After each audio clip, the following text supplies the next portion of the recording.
Hello friends, last video में हमने देखा था कि रिवर्सिबल और इरिवर्सिबल सेल इंजरी में कैसा मैकेनिज्म होता है, उसमें क्या क्या चेंजेस होते हैं। तो इस वीडियो में हम उसमें उसकी वजह से दोनों टाइप की जो इंजरी है उसमें क्या क्या मॉर्फोलॉजिकल चेंजेस मिलेंगे आपको, वो देख लेते हैं। और जो मैंने लास्ट में आपको बताया था कि इरिवर्सिबल सेल इंजरी में सेल इंजर्ड होने के बाद यानी कि सेल डेथ होने के बाद जब सेल का पूरा डिस्ट्रक्शन हो जाता है तो सेल के जो एंजाइम होते हैं वो ब्लड में रिलीज होते हैं और वो स्पेसिफिक टाइप के मार्कर होते हैं जो हमको इंडिकेट करते हैं कि ये ऑर्गन का डैमेज हो गया है। ठीक है, तो उसके एग्जांपल भी मैंने आपको दिए थे। जैसे लीवर का डैमेज होता है तो एसजीपीटी एएफपी जो एंजाइम है बायोमार्कर के तरीके यूज होता है। देन सेकेंड है जो हार्ट का जो कार्डियक मसल का डैमेज होता है तो उसकी वजह से वहाँ पे कार्डियक सेल का डिस्ट्रक्शन होने की वजह से वो सेल के अंदर जो कुछ स्पेसिफिक एंजाइम रहते हैं जैसे सीपीके एमबी है, ट्रोपोनिन आई है, ये सभी रिलीज होते हैं ब्लड में। तो that is biomarker of cardiac muscle destruction.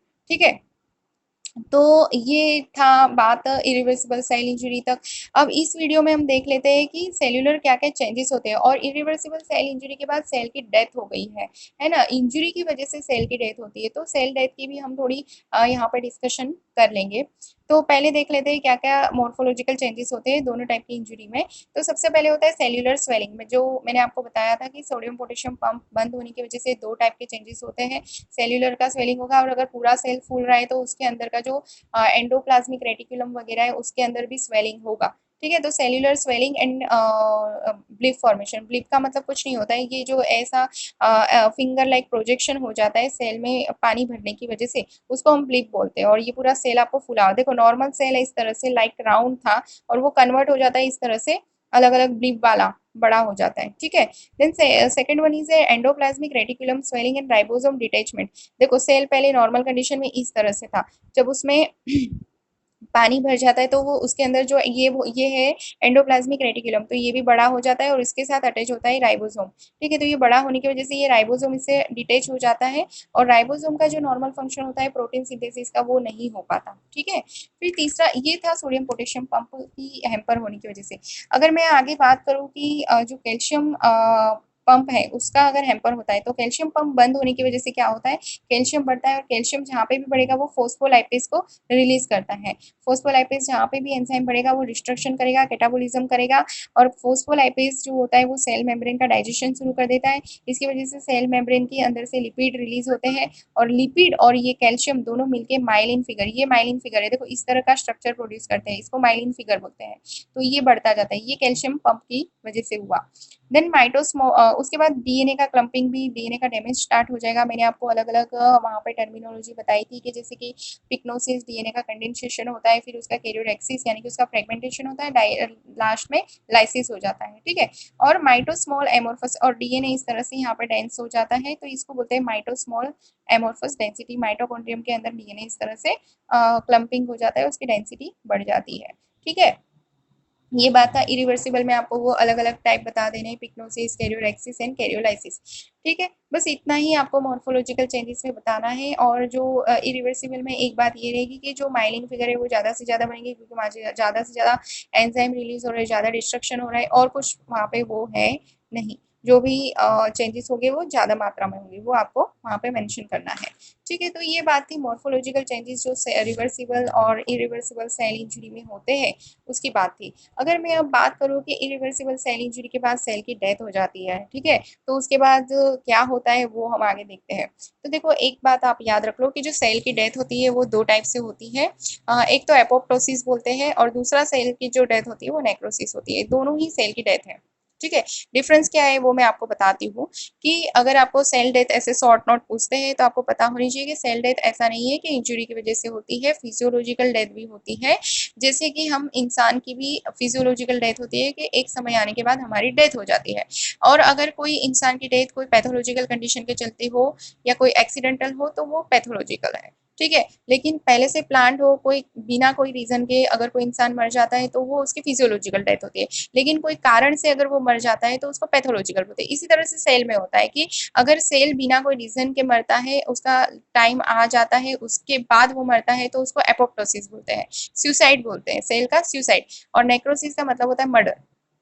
यानी कि सेल कोई पैथोलॉजिकल इंजरी की वजह से अगर मरता है तो उसको हम नेक्रोसिस बोलते हैं। तो यहाँ पे इरिवर्सिबल सेल इंजरी में इंजरी की वजह से सेल की जब डेथ होती है, यानी कि वहाँ पे कोई कारण है ना, कोई इंजरी होने की वजह से सेल वहाँ पे मर रहा है, तो उसको हम नेक्रोसिस बोलेंगे। ठीक है, वो अपनी डेथ, उसकी सेल का डेथ का टाइम नहीं होता है, फिर भी वो डिस्ट्रक्शन की वजह से सेल वहाँ पे मर रहा है, तो वो प्री मैच्योर डेथ है। ठीक है, और एपोप्टोसिस जो है वो पहले से प्री प्रोग्राम्ड है, पहले से प्लान्ड है, कि प्री प्लान्ड डेथ है सेल की। ठीक है, फिर अब सबसे पहले हम पढ़ेंगे नेक्रोसिस के बारे में, देख लेते हैं, क्योंकि रिवर्सिबल सेल इंजरी में एक कारण है वहाँ पे कि कोई टाइप की इंजरी होने की वजह से वहाँ पे सेल की डेथ हो रही है, तो वो क्या है देख लेते हैं। बस इतना आप समझ लो कि एपोप्टोसिस और नेक्रोसिस दोनों ही सेल डेथ है।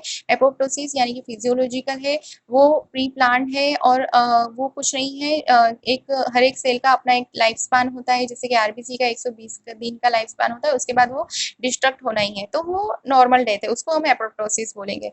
लेकिन जैसे कि कोई रीजन की वजह से, कोई पैथोलॉजिकल कंडीशन की वजह से अगर कोई सेल की डेथ हो रही है तो उसको हम नेक्रोसिस बोलेंगे।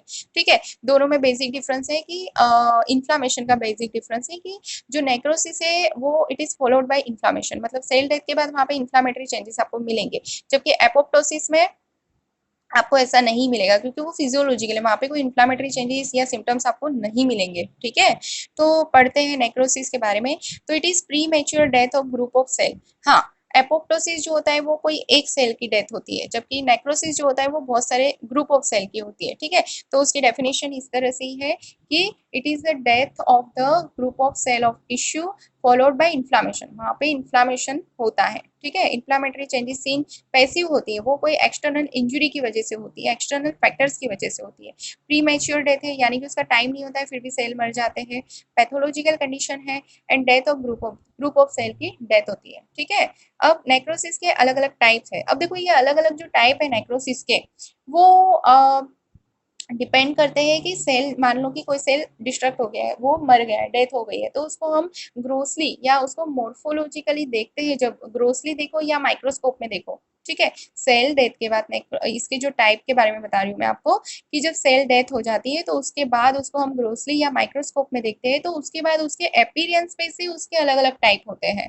ठीक है, उसके आधार पे वो कैसा दिखता है माइक्रोस्कोप में और ग्रोसली, उसके आधार पे उसके 5 टाइप्स है। ठीक है, उसके कौन कौन से 5 टाइप है, तो उसके 5 टाइप्स में सबसे पहले कोयागुलेट, इसमें आपको याद रखना है CLCFF, ये फॉर्मूला याद रखना है, CLCFF, कोयागुलेटिव नेक्रोसिस। आगे के जो 2 टाइप है वो मोस्ट कॉमनली है। ठीक है, फिर then liquefactive necrosis, then caseous necrosis, fat necrosis and fibrinoid necrosis. ठीक है, कोयागुलेटिव नेक्रोसिस है वो ज्यादातर सॉलिड ऑर्गन में मिलता है, जैसे कि किडनी है, हार्ट है, ये सभी में। उसके बाद लिक्विफेक्टिव नेक्रोसिस है, तो वो आपको मिलेगा जो भी ये ब्रेन में मिलता है। ठीक है, लिक्विड। फिर केसियस नेक्रोसिस स्पेसिफिक टाइप है, वो आपको टीबी में, लंग्स में मिलता है। देन फैट नेक्रोसिस जो अभी आपकी फैटी स्ट्रक्चर है, जैसे ब्रेस्ट है, जैसे मिसेंट्री है, उसमें मिलेगा। फाइब्रिनोइड, नोइड जहाँ पे भी यूज होता है ये ऑइड वर्ड, वो उसका मतलब होता है जैसा, फाइब्रिनोइड मतलब फाइब्रिन, फाइब्रिन जैसा, तो वो आपको मिलेगा वेसल्स में, यानी कि ब्लड वेसल्स, जैसे कि ये आपकी वेन है, आर्टरीज है, उसमें मिलेगा। ठीक है, तो एक के बाद एक टाइप देख लेते हैं, तो नेक्रोसिस खत्म हो जाएगा। तो सबसे पहले आता है कोएगुलेटिव नेक्रोसिस। कोएगुलेटिव नेक्रोसिस में क्या होता है, तो ये ज्यादातर आपको हार्ट ऑर्गन में दिखेगा, हार्ट जो भी स्ट्रक्चर है, किडनी, लिवर, हार्ट, है ना, मोस्ट कॉमन टाइप है, ज्यादातर नेक्रोसिस का यही टाइप होता है। ग्रोसली अगर आप देखोगे तो वो जो यहाँ पे मेम्ब्रेन रप्चर नहीं होती है, एक बात याद रखना, पूरा मेम्ब्रेन सेल अगर आप ग्रोसली देखोगे ना तो खोखला दिखेगा, मतलब उसकी मेम्ब्रेन दिखेगी, उसके अंदर